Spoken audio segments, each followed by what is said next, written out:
திரு எழிலரசன், இப்ப முதலமைச்சர் நியூஸ் 18 நிகழ்ச்சியில் பேசும்போது காங்கிரஸ் அந்தோடு கூட்டணியில் இருக்கக்கூடிய எல்லா கட்சிகளுமே ஒருபோதும் ஒரு நல்ல நோக்கத்தோட செயல்பட மாட்டேறாங்க, மக்களுக்கான நலத்திட்டங்களை அவர்களிடம் கொண்டு போய் சேர விடாமல் தடுப்பதிலேயே குறியாக இருக்கிறார்கள் குற்றச்சாட்டை முன்வைக்கிறார்.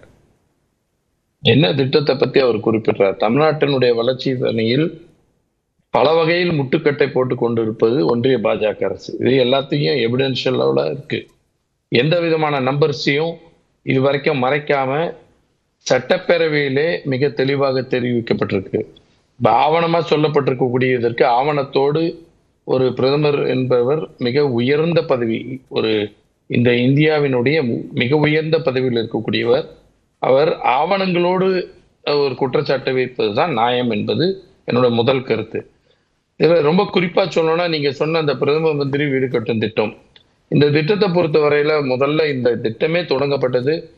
இப்படி வருவதற்கு காரணமே இந்தியாவில் முதலாக 1971 முத்தமிழறிஞர் கலைஞர் அவர்கள் முதலமைச்சராக இருந்த போது ஆதரவான மக்களுக்காக குடியிருப்பு குரூப் ஹவுஸ் ஸ்கீம்ன்றதை கொண்டு வந்து அதை அன்றைக்கு பாபு ஜெகஜீவன் ராம் அவர்களால் திறந்து வைக்கப்பட்ட பொழுது இப்படி ஒரு திட்டத்தை இந்தியா முழுவதும் விரிவாக்கம் செய்ய வேண்டும் என்று வந்தது தான் இந்திரா காந்தி ஆவாஸ் யோஜனா. இதைதான் பிற்காலத்தில் இவங்க மோடி அவர்கள் பொறுப்பேற்ற பிறகு பிரதம மந்திரி வீடு கட்டும் திட்டம் என்று கொண்டு வந்திருக்காங்க. இதுல நல்லா கவனிச்சு பாருங்க, பேரு பிரதம மந்திரி வீடு கட்டும் திட்டம், அவங்களுடைய கான்ட்ரிபியூஷன் 72,000 ரூபாய் ஒரு வீட்டுக்கு. 72,000 ரூபாய் வீடு கட்ட முடியுமா? 38,000 ரூபாய் மாநிலத்தினுடைய கான்ட்ரிபியூஷன். இதான் அந்த ஸ்கீமுடைய அளவே. அதாவது 72,000 ரூபாய் ஒன்றிய அரசும் 38,000 ரூபாய் மாநில அரசும். அந்த கணக்குப்படி பார்த்தா 1,10,000 ரூபாயில வீடு கட்டணும்.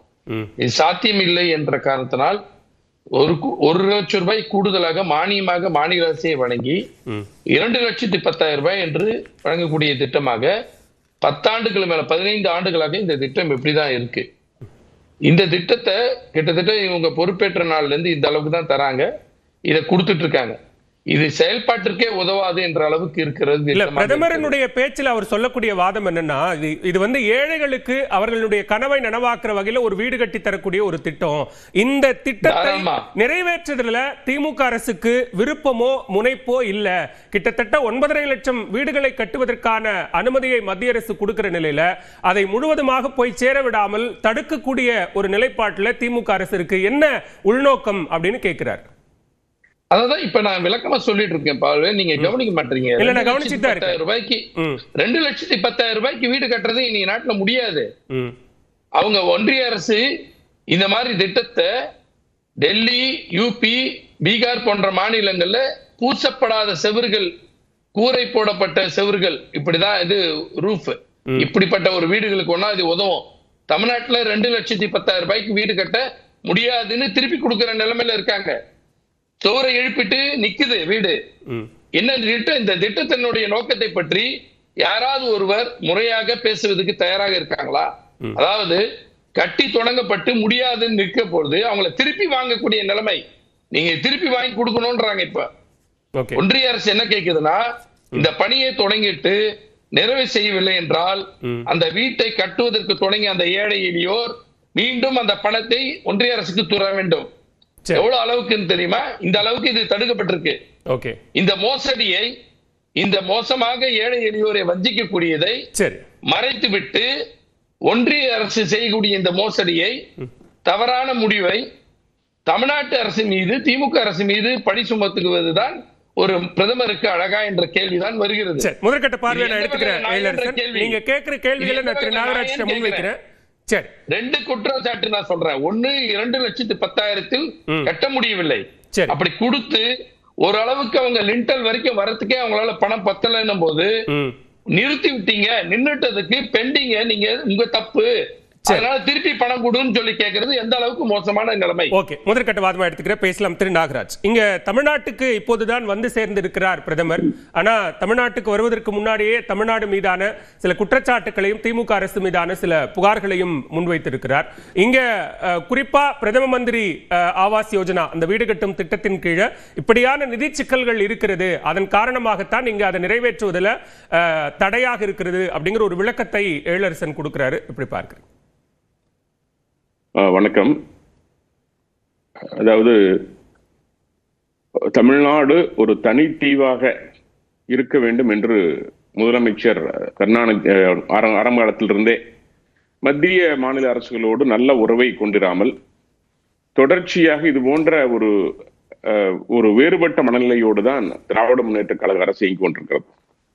எதையெல்லாம் இவர்கள் சொன்னார்களோ, கச்சத்தீவு பிரச்சனையாகட்டும், இலங்கை தமிழர் பிரச்சனையாகட்டும், பல்வேறு பிரச்சனைகள் எல்லாம் இவர்கள் ஆட்சியிலே இருந்த பொழுது, காங்கிரஸை தாங்கி பிடித்த பொழுது பேச மாட்டார்கள்.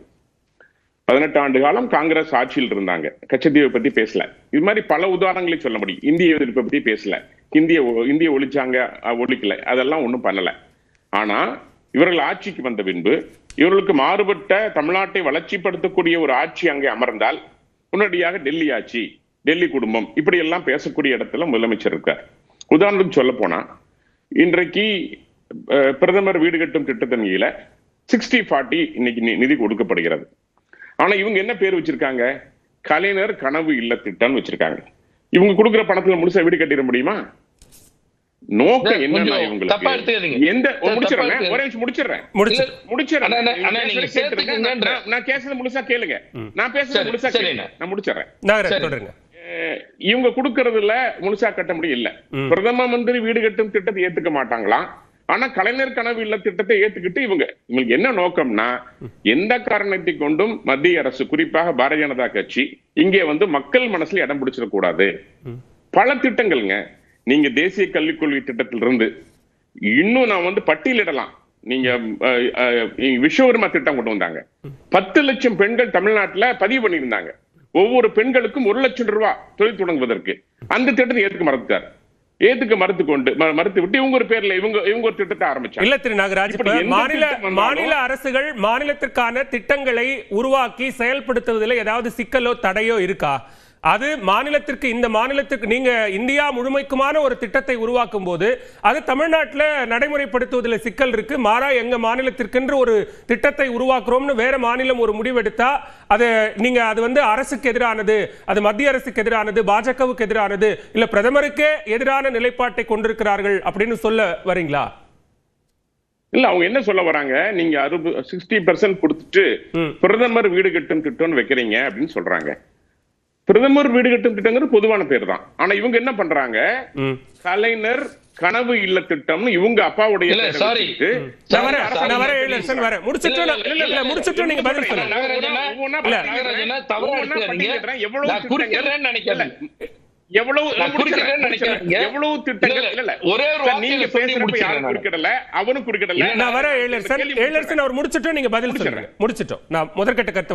பிரதமரின் கிராம சடக் யோஜனா, ரின் கிராம சாலைகள் மேம்பாடு திட்டம், அதே மாதிரி நாங்க சக்தி நிவாஸ் திட்டம், விடுதியின் பேர் வச்சிருக்காங்க.